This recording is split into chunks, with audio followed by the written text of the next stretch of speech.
all right. I'll tell you the truth. Go on.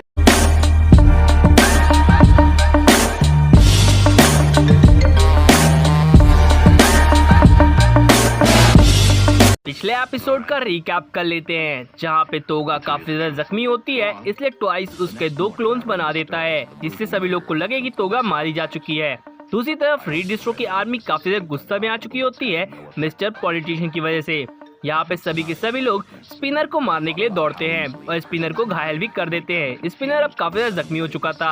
दूसरी तरफ read distro व शिगाराकी होने वाला था, जहाँ पे दोनों ही एक दूसरे के सामने खड़े होते हैं। एपिसोड 23 के रिकैप में हमें ये पता चल जाएगा कि शिगाराकी के जो भी फ्लैशबैक थे वो कैसे थे, जहाँ पे उसके ग्रैंड मदर और ग्रैंड फादर काफी ज्यादा अच्छे थे।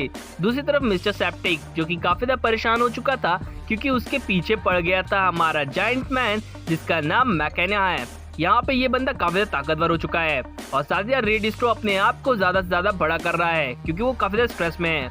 दूसरी तरफ शिगाराकी के एक बार और फ्लैशबैक को दिखाया गया था, जहाँ पे वो काफी ज्यादा इचिंग करता है और पता चलता है कि शिगाराकी के फादर उसे बिल्कुल भी पसंद नहीं करते हैं और वो अपने कुत्ते को पकड़ता है जब वो स्ट्रेस में होता है, जिसकी वजह से उसका कुत्ता और उसकी बहन और एक एक करके उसके सारे फैमिली मेंबर्स मारे जाते हैं। यहाँ पे उसका फादर उसे नापसंद करता है, जिसकी वजह से जानबूझकर वो अपने फादर के ऊपर मारते हाथ रखता है और अपने फादर को ही कुछ ही सेकंड्स में धूल बना देता है।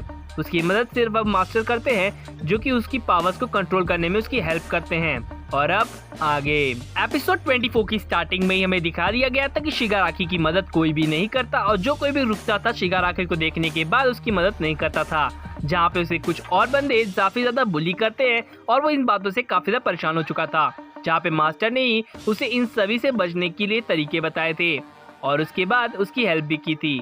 फाइनली उसकी पावर को कंट्रोल किया था और जो बंदे उसे बुली किया करते थे वो उन्हें जाकर खत्म कर देता है, जहाँ पे हमें समझ में आता है कि शिगाराकी अब एक किलर भी बन चुका है। यहाँ पे वो डॉक्टर जो कि फ्लैशबैक के साथ हमें दिखाए गए थे और शिगाराकी धीरे धीरे सब कुछ भूलने लगता है।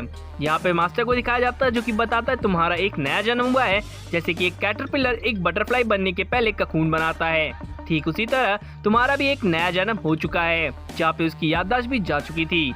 मास्टर की वो सारी बातों को याद रखता है अपने जहन के अंदर। यहाँ पे स्टोरी एक बार फिर से कंटिन्यू की जाती है प्रेजेंट टाइमलाइन में, जहाँ पे वो अपनी पावर को और अपने बारे में सोच रहा होता है, इन सभी चीजों को लेकर कि वो काफी ज्यादा खुश है। यहाँ पे वो उस फ्लैशबैक में देखता है जहाँ पे उसने अपने घर को और अपने परिवार वालों को तबाह कर दिया था। अब स्टोरी में दिखाया जाता है कि रीड डिस्ट्रो पंच मारता है हमारे शिगाराकी के ऊपर। दूसरी तरफ यहाँ पे ये बंदा काफी ज्यादा गुस्से में है और इस चीज को वो नोटिस करता है। दाबी के साथ जिटेन फाइंड कर रहा होता है, जिससे जिटेन भाग जाता है। दूसरी तरफ हमें दिखाया जाता है शिगाराकी को, जो कि बातें कर रहा होता है उससे और कहता है कि तुम नहीं बचोगे। साथ ही साथ यहाँ पे ये दोनों ही एक दूसरे के ऊपर काफी ज्यादा गुस्से में होते हैं, जहाँ पे रीड डिस्ट्रो अपना एक नेक्स्ट प्लान को रिवील करता है, जहाँ पे उसने आयरन मैन जैसे कुछ सूट बनवाए होते हैं और वो उन्हें अपने शरीर पर लगा लेता है। साथ ही साथ उसके फ्लैशबैक को भी दिखाया गया है, जहाँ पे वो काफी ज्यादा स्ट्रेस में आ चुका था कि डिस्ट्रो को लोग भूल चुके थे, यानी कि उसके जनरेशन के लोग, वो हमेशा याद रखना जाना चाहता था और उसने एक नया मैकेनिज्म यानी कि प्रक्रिया मैकेनिज्म बनाया हुआ था, जो कि रीड डिस्ट्रो के पूरे शरीर पर चिपक जाता है और उसे प्रोटेक्ट करता है। लेकिन यहाँ पे शिगाराकी अपने आउट ऑफ इमोशन हो चुका था। शिगाराकी की पावर को कंट्रोल करना काफी ज्यादा मुश्किल हो चुका था। दूसरी तरफ मैकेनिका यानी कि जायंट मैन को भी कंट्रोल करना आउट ऑफ कंट्रोल हो चुका था। दूसरी तरफ कंप्रेस को दिखाया जाता है, जो कि इस चीज को देखता है और काफी ज्यादा शौक में होता है, जहाँ पे वो डॉक्टर से बात करता है और डॉक्टर बताता है कि ये सारी चीजें तुम्हारे लिए काम आएंगी, यानी कि मेटल लिबरेशन आर्मी को हराने के लिए। जिस पर कंप्रेस कहता है तो तुम्हें क्या इससे बिल्कुल भी फर्क नहीं पड़ता कि शिगाराकी मारा जाएगा। आफ्टर ऑल वही एक ऐसा बंदा है कि वो मतलब सक्सेसर है, जहाँ पे वो कहता है कि ये काम करेगा, मुझे पता है वो आप सक्सेसर बन के रहेगा। दूसरी तरफ जिटेन को दिखाया गया है, जो कि मैकेनिका यानी कि जायंट मैन के ऊपर हमला करने जाता है, क्योंकि इस पावर का भी जायंट मैन के ऊपर कोई असर नहीं है। दूसरी तरफ दिखाया गया है शिगाराकी को, जो कि उसकी तरफ बढ़ रहा है, यानी कि रीड डिस्ट्रो की तरफ, और रीड डिस्ट्रो इस चीज को देखते हुए वहां से डर के भागने लगता है, क्योंकि उसका स्ट्रेस लेवल 150 हो चुका था, लेकिन अभी भी शिगाराकी के सामने टिकने के लिए कोई भी काम नहीं आने वाला था, इसलिए वो अपने सूट को वहां से भागने के लिए यूज करने वाला है। यहाँ पे शिगाराकी अपने जमीन पे टच करता है और जैसे उसने अपने पूरे घर को तबाह कर दिया था, ठीक उसी तरह से मास्टर को याद करते हुए वो उस पूरी जगह को तबाह करने लगता है और कहने लगता है एक मास्टर ही थे जिन्होंने मेरी तरफ अपना हाथ बढ़ाया था। और इस चीज को वो सुनते ही पूरी जगह को तहस नहस करने में लग जाता है। अब यहाँ पे रीड डिस्ट्रो ने जो भी आर्मर पहना था उससे वो पूरी जगह तबाह होने लगती है, साथ ही साथ वो आर्मर भी, लेकिन आर्मर उसे बचाने में कामयाब हो जाता है। फाइनली मतलब वो बच चुका है। शिगाराकी आउट ऑफ कंट्रोल था, जिसकी वजह से आसपास की जो भी धरती थी उसकी पूरी धरती फट जाती है। हिटमैन भी इस चीज को देखकर काफी ज्यादा शॉक में होता है, खड़ा होता है, क्योंकि उसे भी इस चीज का प्रेशर महसूस होता है। यहाँ पे रीड स्ट्रो के पैर अब जमीन पर टच हो चुके थे, जिसकी वजह से उसने अपने पैर भी खो दिए थे। शिगाराकी पूछता है क्या तुम मुझसे दोबारा फाइट करना चाहोगे, और वो अब उसे तबाह करने के लिए जाता है। यहाँ पे रीड स्ट्रो काफी ज्यादा दुखी था और एक छोटी सी स्माइल देता है ब्रिस्टो के बारे में बताते हुए। यहाँ पे सभी लोग शिगाराकी की तरफ चारों तरफ खड़े हो जाते हैं और मिस्टर पॉलिटिशियन इस चीज को देखता है और उन्हें एक भाषण देता है, जिससे सारे के सारे मेंबर्स यानी कि मेटल लिबरेशन आर्मी वाले काफी ज्यादा गुस्से में आ जाते हैं, जिससे वो लोग फाइट कर सके। लेकिन शिगाराकी के एक झटके पे देखने से ही सभी के सभी शांत हो जाते हैं, साथ ही साथ मिस्टर पॉलिटिशियन भी, जो कि काफी ज्यादा डर चुका था। और यहाँ पे दिखाया जाता है रीड स्ट्रो को, जो कि अपने कदम पीछे खींच लेता है और कहता है कि मैं इस लड़ाई को यहीं पर खत्म करता हूँ। यहाँ पे वो ये भी कहता है कि अब ये मेटा एबिलिटीज पूरी तरह से फ्री कर दी जाएं, मुझे अब कोई भी लड़ाई नहीं चाहिए। यहाँ पास से वो अब बात कर रहा होता है डिस्ट्रो की, जो कि डिस्ट्रो ने कही थी। अब यहाँ पे शिगाराकी के सामने वो पूरी तरह से अपने आप को सरेंडर कर देता है और उसके सामने झुक जाता है और कहता है तुम मुझे खत्म कर सकते हो। अब हमें दिखाया गया शिगाराकी को एज अ सक्सेसर। इस चीज को वो जायंट मैन भी देखता है और पहली बार में जायंट मैन के मुंह से सिर्फ एक वर्ड सुनने को मिलता है, यानी कि सक्सेसर। यहाँ पे दूसरी तरफ हमें बैक स्टोरी दिखाई गई है, जो भी सक्सेसर हमारा यानी कि शिगाराकी बात करता है। अब एक हफ्ते बाद की कहानी को दिखाया गया है, जहाँ पे सभी लोग काफी ज्यादा खुश हैं और पूरी जगह की तबाही मचाई जा चुकी है। रीड स्ट्रो की लिबरेशन आर्मी, जो भी यानी रीड स्ट्रो की आर्मी थी, जो लोग मरे थे, सभी के मरे हुए लोगों की मौत का जिम्मेदार एज अ टेररिस्ट को ठहरा दिया गया था।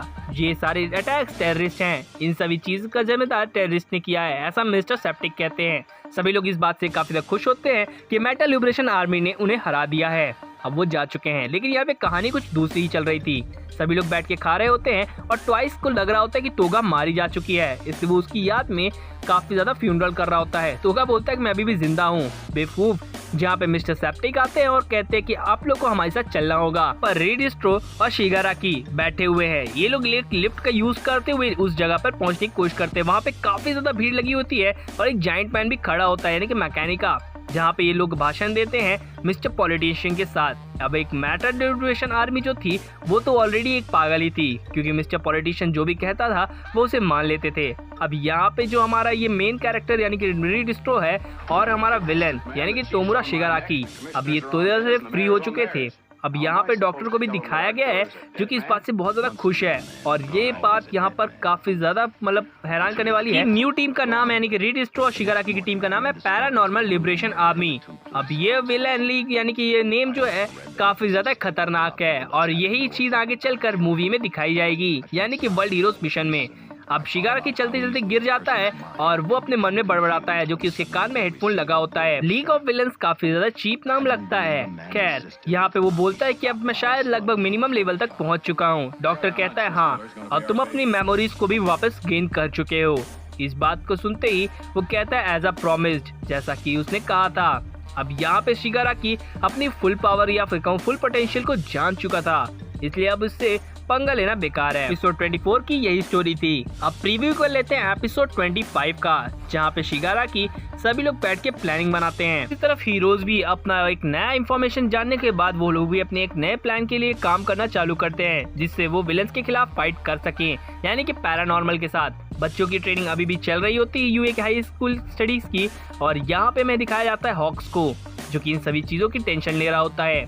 अब यहाँ पे हमें दिखाया गया है लास्ट सीन में हमारे main character as a All Might और मिडोरिया और साथ साथ बाकुगो को। ये देखने में ज्यादा मजा आएगा कि मूवी में एक्चुअल दिखाने क्या वाले हैं, यानी कि माय हीरो एकेडमिया के वर्ल्ड हीरोज मिशन में क्या दिखाने वाले हैं मूवी 5 में, ये तो अब देखकर ही पता चलेगा। तो यार अगर आपको मेरी एक्सप्रेशन अच्छी लगी हो तो प्लीज इस चैनल को सब्सक्राइब कर देना, बेल आइकन भी प्रेस कर देना, और फेसबुक और डिस्कॉर्ड पर भी फॉलो कर लो यार, मतलब बहुत कम फॉलोवर्स हैं। Thank you.